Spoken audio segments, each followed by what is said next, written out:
Good morning. Good morning. My name is Gary Gray.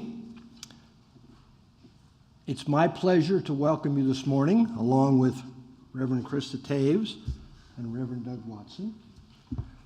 Thank you all for being here on this wonderful, beautiful, sunny spring morning. It's a glorious day. Welcome to Eliot Chapel. This congregation is like a garden. It's been well tended for decades. The soil turned in the spring, tended in summer, composted in the fall, allowed some time to fallow in the winter, while surprises wait in the soil. We have had many springs, and often the seeds that were carefully planted have sprouted. Sometimes seeds that we didn't plant have come to life or sprung from deep in the soil, kind of hiding from us. Often they were a blessing. There are many flowers in this garden. We've lost count of how many. Just like Unitarian Universalism, a garden that is more than 500 years old. Every flower in the garden, just like every person, is beautiful and filled with potential.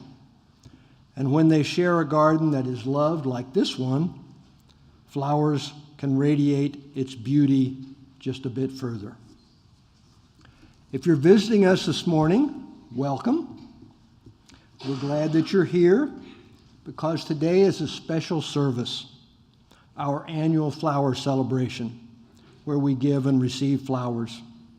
In fact, it's the 100th anniversary of this celebration that was started years ago in Prague, Czechoslovakia.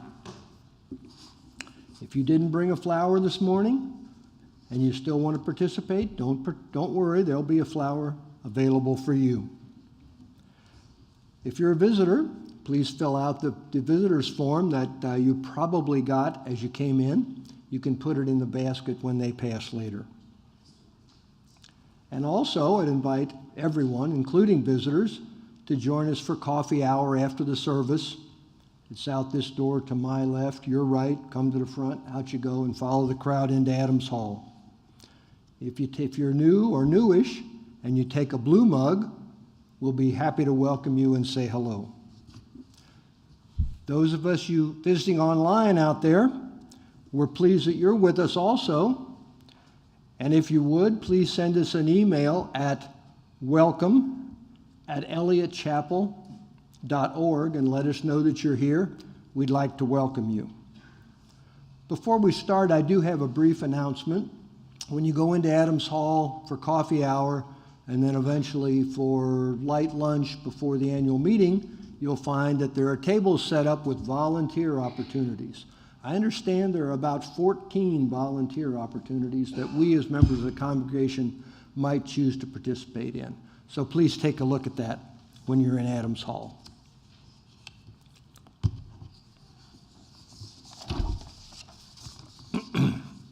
In the Unitarian Universalist tradition, our symbol is the flaming chalice, which we light to symbolize that we're entering sacred space.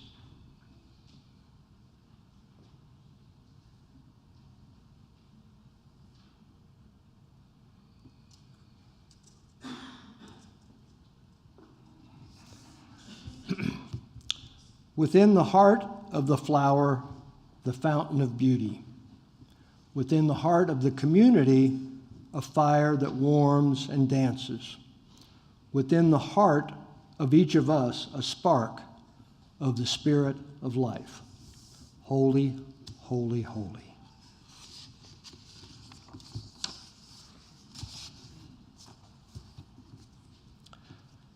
The flower celebration was created by Norbert Kopik, a Unitarian minister from Prague, Czechoslovakia. He was a composer also. Our opening reading is the text of the last hymn that he wrote while he was in prison, having been arrested in 1942 during the Nazi occupation of Czechoslovakia for criticizing Adolf Hitler. When a holy enthusiasm seizes the heart, your face lights up. You feel like a star singing. Your very soul, hearing your song, is radiant. It was, and it will be again. With the sun on our brows, enthusiasm will bloom once more. With paradise in our hearts, clouds will disappear. The sun's rays bring the earth back to life. The sun of your hope will shine again along the dangerous narrows of your life, bringing warmth and light and the air of freedom, peace, and happiness. It was, and it will be again. Courage will be a stir in the air and prompt you to action, to create warmth in harmony with the highest and nearest friend. Success will attend you. It was, and it will be again. You would embrace the whole world.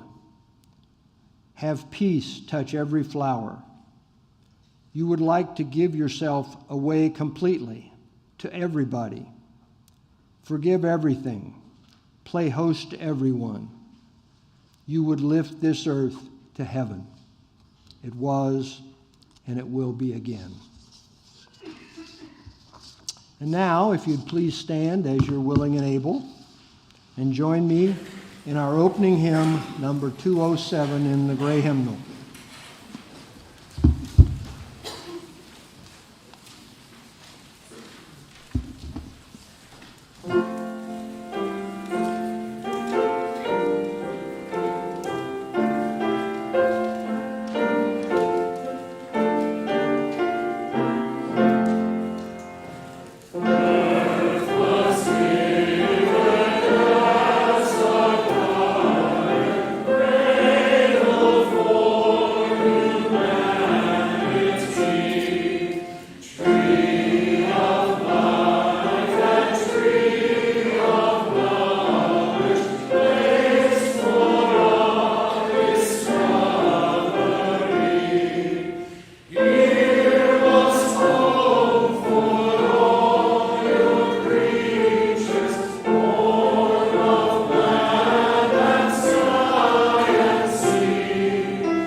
And now would you join me in saying our congregational covenant? The words are in the order of service. As a free congregation, we promise to one another our mutual trust and support. To create beloved community, we promise to be kinder to each other than we have to be, to listen fully to each other with an open mind and heart, to speak responsibly and respectfully, to find ways to improve our church for all members and friends.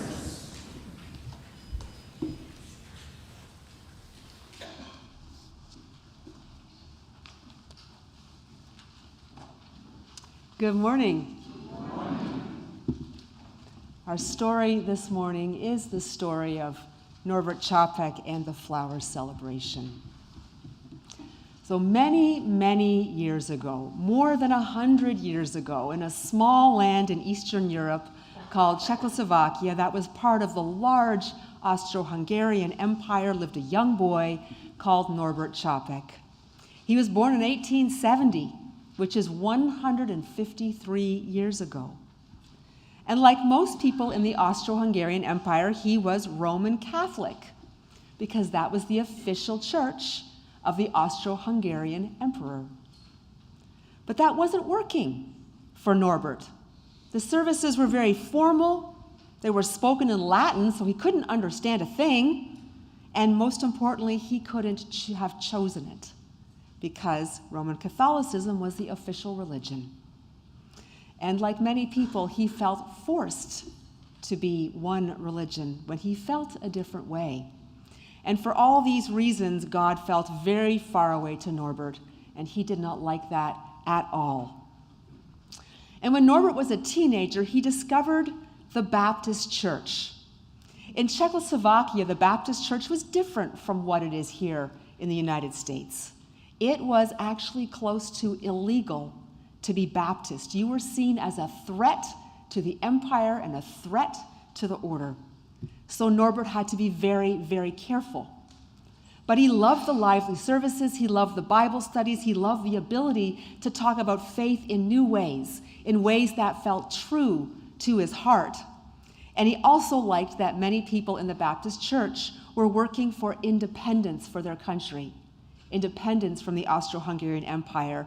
They wanted to be an independent, free, democratic country.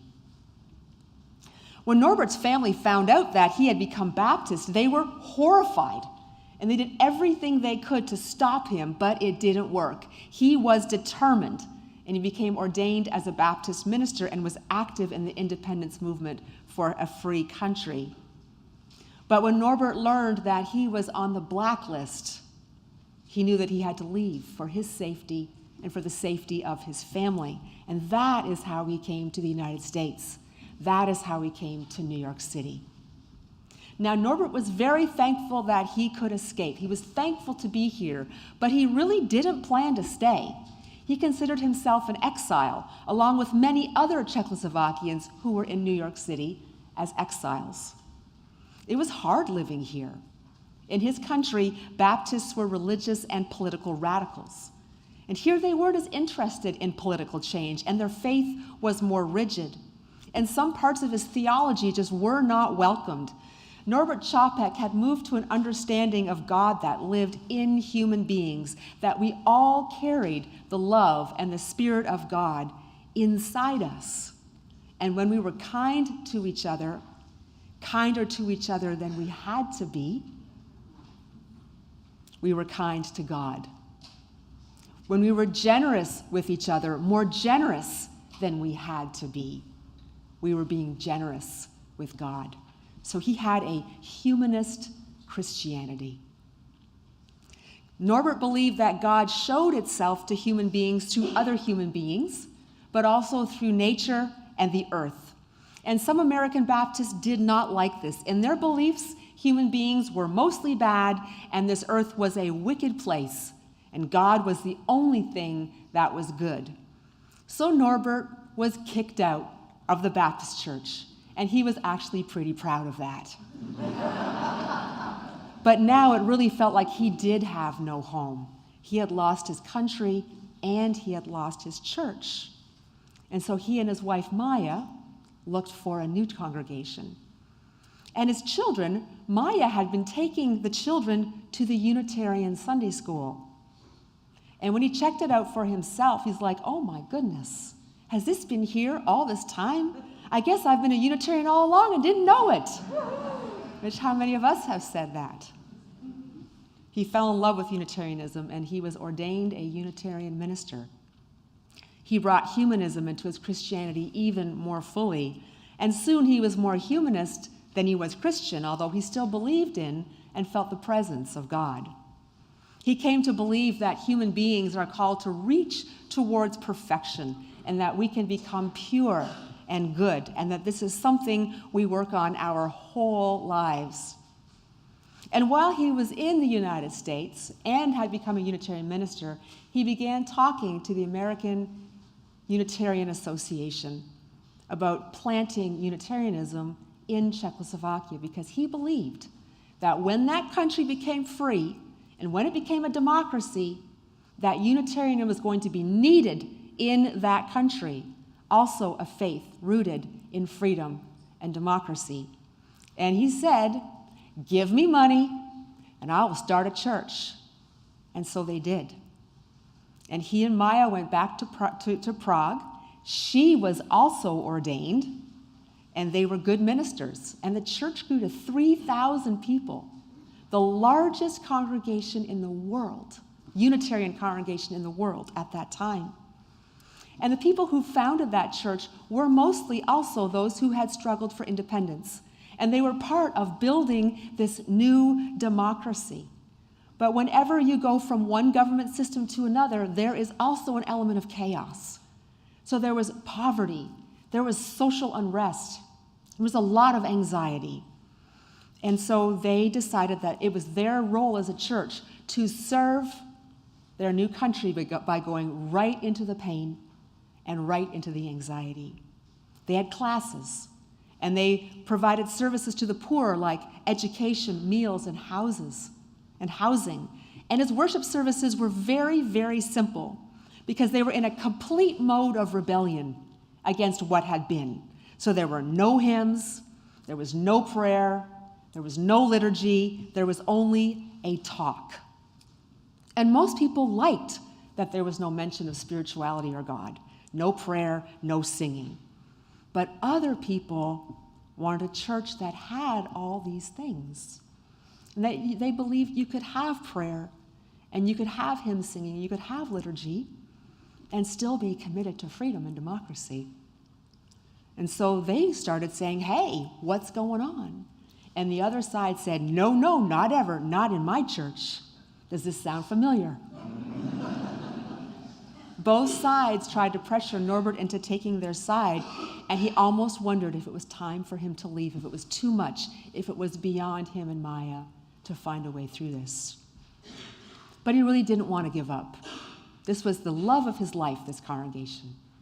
And he began looking for a way to show everyone, regardless of what side they were on, that they were all needed, and that we get to have different ways of talking about the things that are most important. And what he did was connect a part of Unitarian theology that was there from the beginning, a natural theology, affirming that God revealed itself through nature. And that when you discovered things about nature, it was like discovering the way God worked. And the humanists also had a natural theology, and they saw in nature something special and sacred that should be worshiped and should be protected. They saw themselves in all of nature and all of nature inside human beings.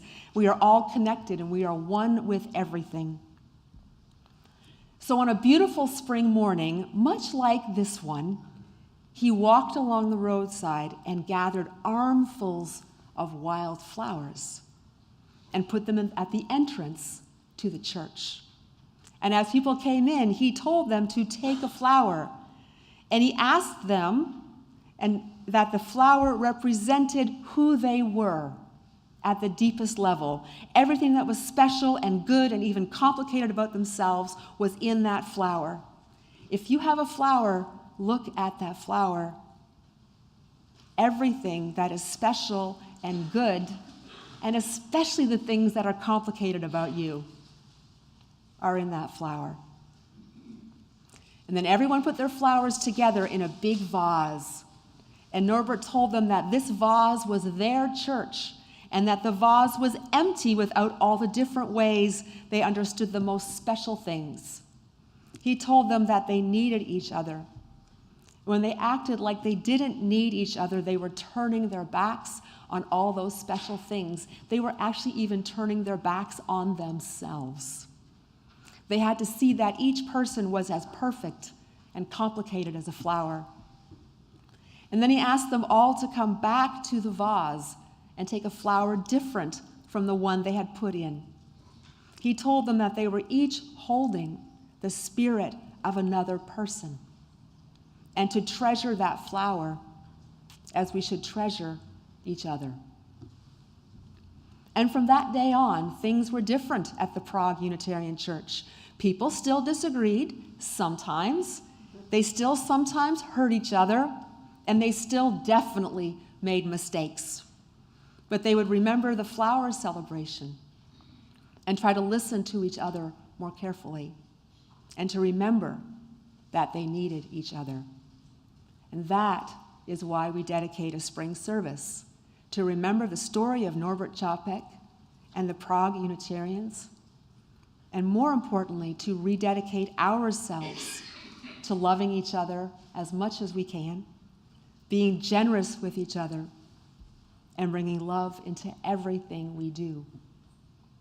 And that is the story of Norbert Čapek and the flower celebration. I would invite you to rise as you do for our next hymn, number 396, I Know This Rose Will Open. And when you sing this song, remember you're speaking about yourself and you're speaking about everyone else. Thank you.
And now we move into the flower celebration itself and begin with the offering of the flowers.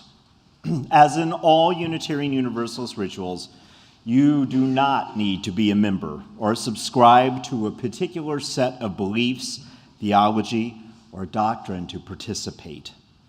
We affirm the freedom of conscience and that there are many ways to experience, name, and engage that which is greater than us. You are welcome to participate in the celebration, or if you feel more comfortable, to observe. If you did not receive a flower on the way in and wish to participate, if you would please raise your hand now, and a greeter will make sure that you have one. There's some people up front here. Folks are redistributing. Chuck there does not have one. As keep your hands up until you get a flower.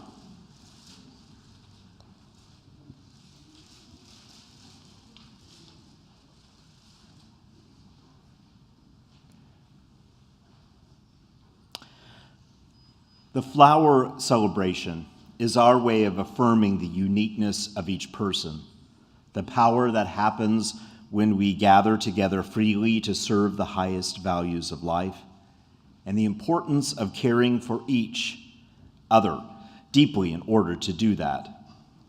So each of you holds a flower. It is different from every other flower on this beautiful earth, even different from those flowers that are the exact same species. You are like this flower. There is no one like you on this earth, and never has there been anyone who is exactly like you. Your thoughts, your experiences, your way of seeing the world and responding to it, your way of loving and your way of living, this is what creates the essence of who you are, and they are all unique to you. This also means that you have something unique to offer other people and this planet. All that is special about us, we are not meant to keep for ourselves. It is meant to be shared with our families, with our friends, with our communities, and with our congregation. I welcome you to offer your flower to this beloved community as a symbol of the blessings you have to offer this beloved community. The greeters will gather the flowers now and bring them forward. Let us begin.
Thank you so much for your loving work. The miracle of the loaves and fishes have nothing on us. We have a very special addition to the flower celebration today. It is the 100th anniversary, as already mentioned, of the tradition. And in honor of this marker, the current minister of the Unitarian Church of Prague, Reverend Petr Samaski, has recorded two blessings, one a blessing over the flowers and the other a blessing for us as we receive them later. We will begin with the blessing of the flowers.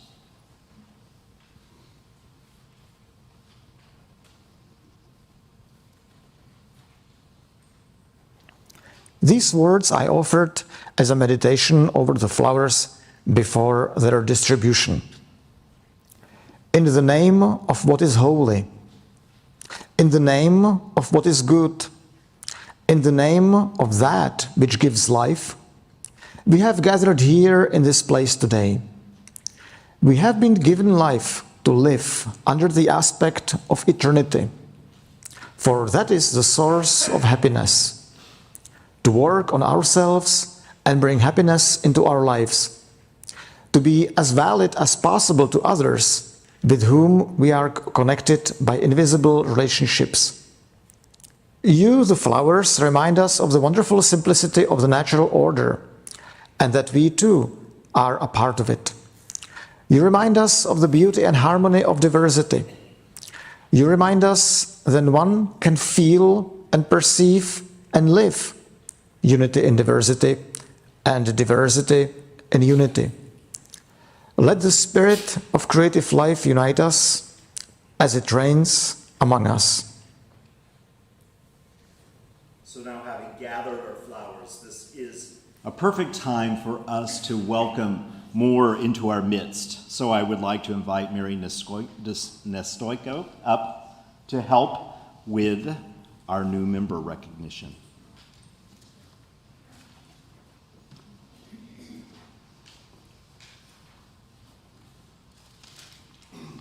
Good morning.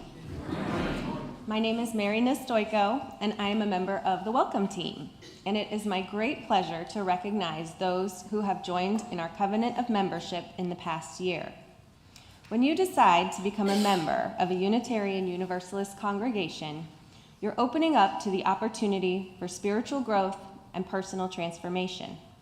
Membership is a process of becoming. There will be times of joy and connection and times of disillusionment and frustration. The journey of membership in a religious community has peaks and valleys, and in our free, liberal religious tradition, what we make of our experience here is up to us. Each of us who signs our membership book is becoming part of the larger Unitarian Universalist community.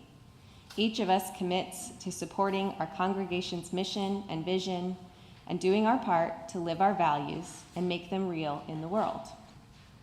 Let us recognize the following individuals who have entered into the covenant of membership. Would you please come forward as you're willing and able, and please bring your order of service with you. We also have a gift for you. Each of you will receive a chalice necklace. The chalice and Eliot's symbol were made and coordinated by Julie Charles and Kathy Becker. The necklaces were assembled at the Women's Weekend, which concluded this morning. All right, we'll start with Rebecca Langral, Karen Jacques, Rachel Brandt, Bradley Johnson,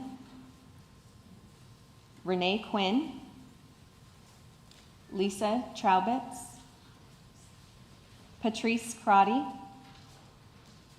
Richard Parsons, Tanya Hull, Brooke Kerbel, Julie Wilmoth, Julia Berger, Steve Berger, and Mike Leard.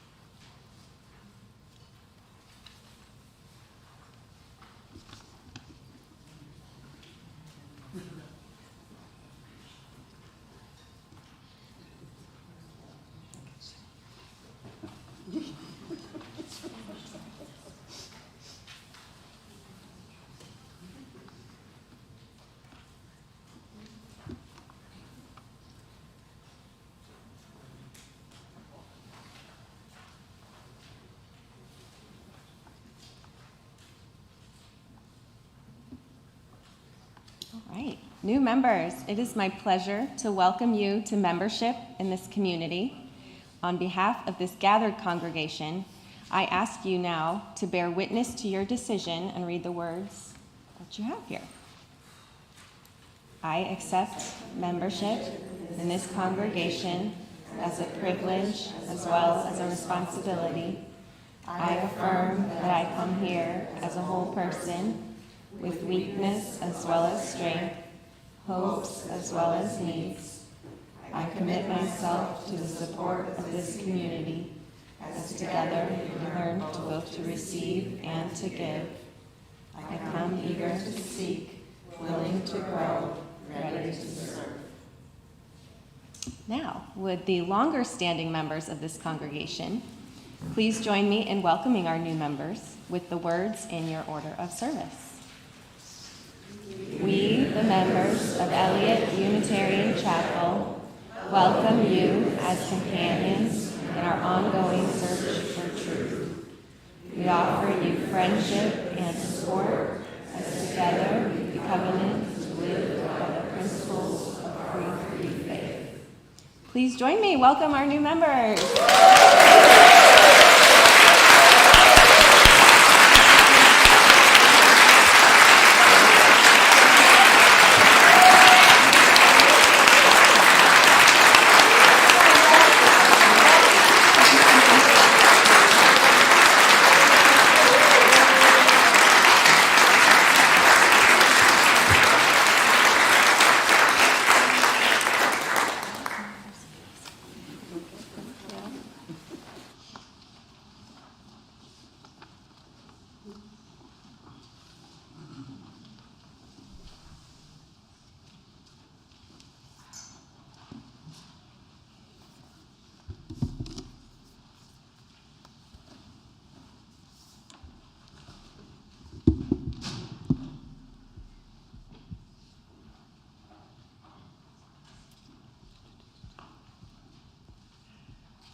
We come into communities like this because we need to be nurtured, supported, and cared for.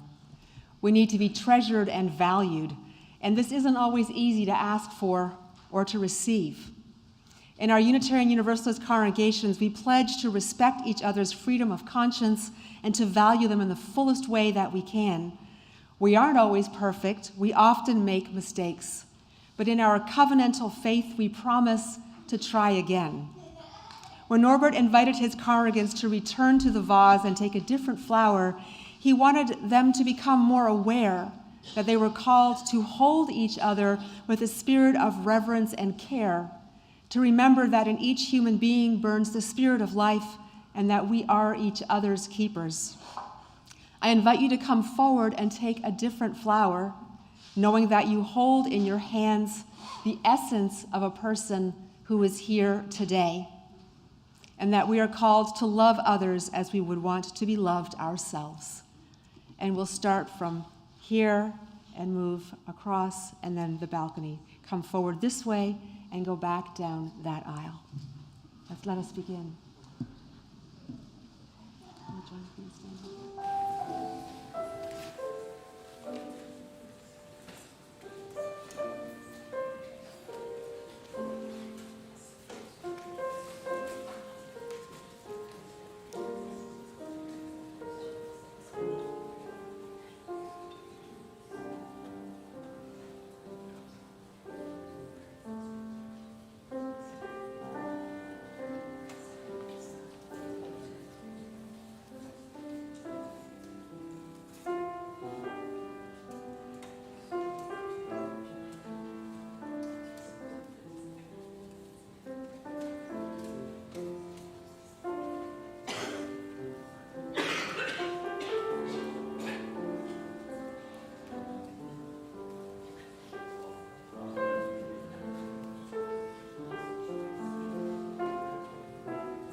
We will end our flower celebration with the words written by Norbert Čapek, read by Reverend Peter Samokski from the Unitarian Church of Prague.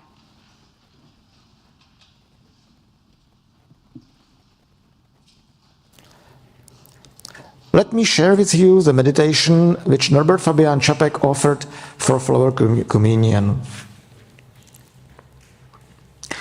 In the name of Providence, which implants in the seed the future of the flower, and in our hearts the longing for people to live in harmony. In the name of the highest, in whom we move, and who makes the mother and father, the brother and sister, lover and loner for what they are. In the name of sages and great religious leaders who sacrificed their lives to hasten the coming of the age of mutual respect, let us renew our resolution, sincerely to be real brothers and sisters, regardless of any kind of bar which estranges us from each other. In this holy resolve may we be strengthened, knowing that we are God's family, that one spirit, the spirit of love, unites us, and endeavor for more a perfect and more joyful life. Amen.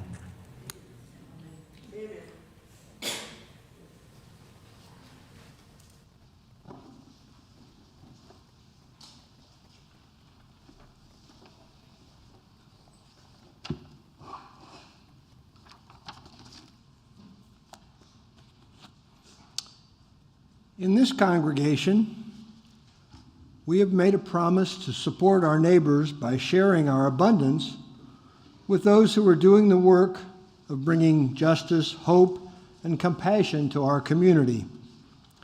We give away half of our offering every Sunday.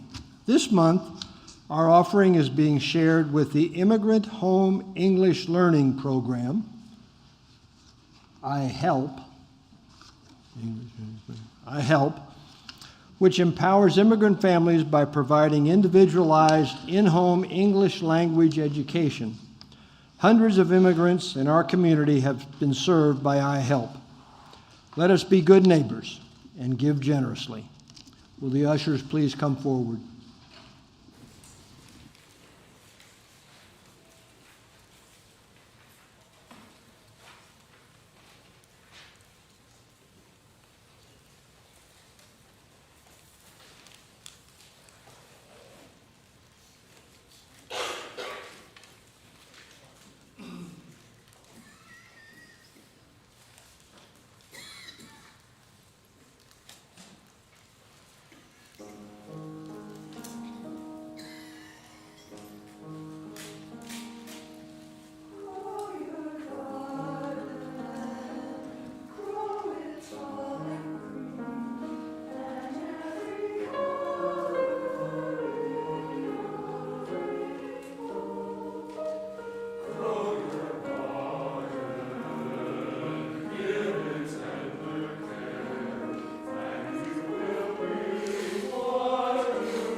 Would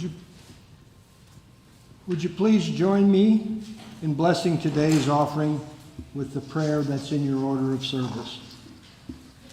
To the work of the church, which is weaving a tapestry of love and action, we dedicate our lives and these our offerings.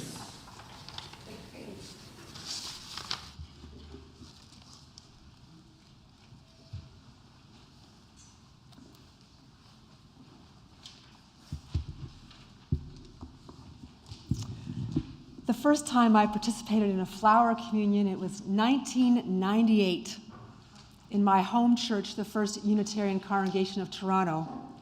I had started attending the fall before, and I cried in every service. Something would touch me so deeply that the tears ran, and I wondered if this was common because there were boxes of Kleenex in the pews. And the flower celebration was no exception. Because as a young woman, I had deep issues with self-esteem. And being told by the ministers of that church that we were all special and unique was exactly what I needed to heal myself. At First Toronto, a lattice wall was constructed for the ceremony, and each person placed their flower in the lattice until it was covered in a thick blanket of flowers. And then the lattice emptied as each person took a flower home with them. Every UU congregation does the flower celebration just a bit different, but the meaning is the same, that each of us is as precious as a flower, beautiful on our own terms, but together, when we blend our essences in the spirit of love and respect, we become so much more. And I think about this every time we speak our covenant, which we do every Sunday, that we promise to one another our mutual trust and respect, that we promise to be kinder to each other than we have to be, to listen fully to each other with an open heart and mind, to speak responsibly and respectfully. If you are new to this place, it might surprise you to learn that the reading of our covenant is new. We didn't start doing this until the fall of 2021. Which is only a year and a half. We had just returned to worshiping in person, and Reverend Barbara, the previous lead minister, and I were so mindful of the deep spiritual hunger of our people, including in ourselves, to feel like things were normal again. And often that hunger could feed into anxious, grasping ways. Not unlike what Norbert Čapek experienced in the Prague church. In his case, the country was shifting from a monarchy to a democracy. And even though they had been struggling for their freedom for decades and were finally there, getting there meant that everything had fallen apart. The things you could count on were gone. The hierarchy of feudalism was formally gone, but that didn't mean it had been removed from their spirits. They had to relearn how you looked at other people. You had to relearn how you looked at yourself in a democracy. And that was not easy, and often they got anxious and slipped back into old hierarchical practices, and this created tension and a heightened sense that every little thing was critical or everything could fall apart. And some of us were saying the same thing here when we got back together, that everything had fallen apart and we had to hold on for dear life or we wouldn't be here anymore. We were smaller and disconnected, and that raised a lot of anxiety and the need to find something, someone to blame. And we were out of practice with how to be in community, and it wasn't always pretty. The covenant we speak every Sunday morning was put there to help us remember who we are as a people. It has become a grounding spiritual practice, and for many of us, deeply reassuring. In fact, I've heard from several guests this year that the phrase, to be kinder to each other than we have to be, was a sign that they were in the right place, and that this might become their spiritual home. To be kinder to each other than we have to be. And why do that? The flower celebration tells us why. Because each of us is holy. We're special, unique. but we live in a society that dehumanizes us all the time. We are trained to treat each other as dangerous. We are trained to treat each other as commodities, and that each relationship is a transaction. The flower communion is one way to help us unlearn this over and over again. That treating each other as precious is a creative act of resistance towards the forces that would erase us and violate our worth and dignity. In August of last year, we welcomed a very precious person into our community, and that is the Reverend Dr. Doug Watkins. And I have never said his name properly from the pulpit. I've always stuttered every single time since September. So let me try again. Reverend Dr. Doug Watkins.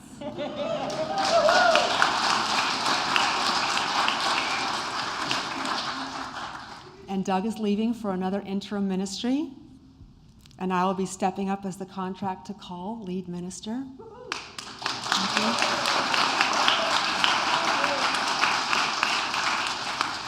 Now, I know that we all have some time left with Doug, but for Doug and I, this is our last Sunday together on this chancel. And so I want to take a little time to be kinder than I need to be and to share what it has meant to work with Doug this year. Now, I'll be honest, Doug, I was pretty nervous about your arrival, and I watched your intro video several times trying to suss out if I would like you. And would you like me? And how would we work together? And I had nothing to worry about. I have experienced you as kind and patient, ready to share your wisdom and grow from mine. You are seasoned and certain of your skills while also being very modest. You preach authentically and from the heart, and you have an astute understanding. Hold on. The world is calling. Okay, I'm going to start again. I've experienced you as kind and patient, ready to share your wisdom and grow from mine. You are seasoned and certain of your skills while being modest. You preach authentically and from the heart. You have an astute understanding of church systems and a true openness and ability to listen deeply, high expectations of yourself and me, and you are deeply respectful. I have learned much from you. Thank you for letting me pick your brain at our weekly meeting. Thank you for keeping me up to date, even though I was only half-time this year. I had so many questions and so much I wanted to understand. And thank you for the ways you trusted me and looked to me for help. But mostly, thank you for coming to love this church and its people. I will miss you, and I truly wish you well, my friend.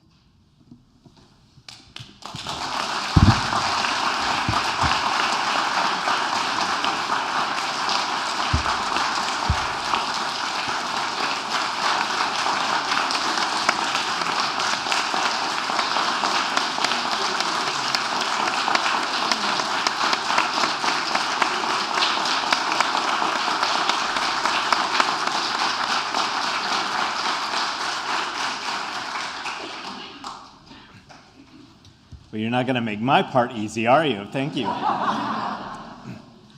So I too, just briefly, my part of the homily here, I too have always loved the flower communion, the flower celebration, because of the way it does accentuate the beauty we each and every one of us bring, not only to this space, but to the world itself. And as I think about this year in particular, and maybe the last few years, I'm especially aware of what that sense of our own uniqueness and the way it comes together in this sometimes fragile, sometimes amazing bouquet of life itself, what it asks of us as well. I think about over the last few days as I've watched what might be called a conversation, an argument about the debt ceiling. And even in the midst of a conversation that clearly points out how incredibly important the decisions around this are, and how far sweeping they are. And as the world looks on in horror at the possibility that we will not decide to do the right thing as a country, it reminds me of how essential it is with our uniqueness to learn how to work together, how to cooperate, how to truly understand what our interdependence asks of us. And that is, in its own way, as complicated for every Unitarian Universalist congregation I know of as it is for our politicians in its own way. And so, if worship is to be the place, we understand worship from its original meaning, the way that we shape and understand what is worthwhile in life. We do that here together, week after week. If we are to really take that seriously, to shape what is worthy, we have to do it by allowing ourselves to be changed by our interdependence, to understand what it really means to partner, what it really means to work together.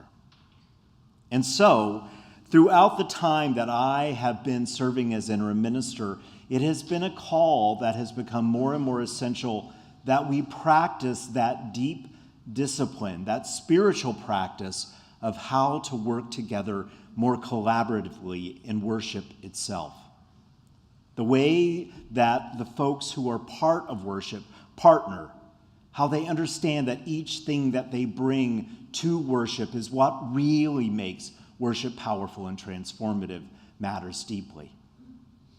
And so, Reverend Krista, when we began to work together, there was that essential beginning where we had to decide how we would relate to each other with the complexities that are always there, but especially with you working part-time in Alton and me getting to know a new congregation and us understanding who we were and how to work together. And the truth is, the only way to really do that work and to have it move into worship in a way that does worship the justice it so deeply deserves is for us to bring both the honesty of what we do well and the strengths that we have to bring without a sense of stepping away from those, but also together being willing to be very honest about the humanness and the fragility and the vulnerability that we bring to our work, to the congregation that we love, to this world that is so hurting right now. Reverend Krista, there is no way I could have been able to go through this year and do the work that I needed to do without your partnership. And so that work, that risk, that ongoing sense of growing respect for each other has meant the world to me. And I think it is reflected to the congregation some of what is possible if we allow ourselves to really authentically be in relationship. All of us, every part of us in relationship.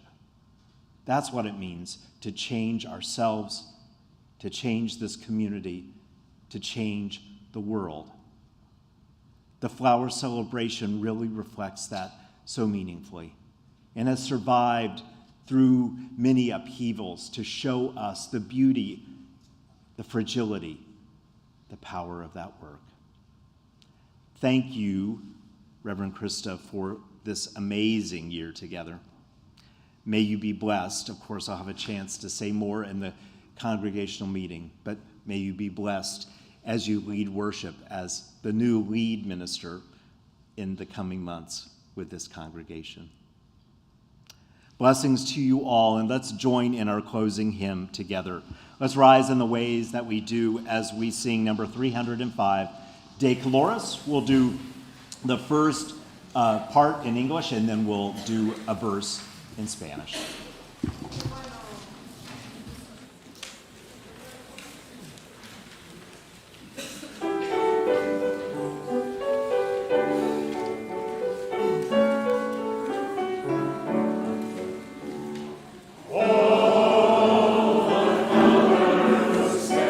Oh,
May we find the world to be sometimes so beautiful and life so richly and meaningfully shared that we want this to be true more often for more people everywhere. We extinguish this chalice, but not the light of truth, the warmth of community, or the fire of commitment. These we carry in our hearts until we are together again. And we have one final gift this morning.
Thank you so much for being here today. Let us make our way to Adams Hall for coffee and good conversation. There are also some lunches, some food for those who are coming back for the congregational meeting. At what time should we be back here?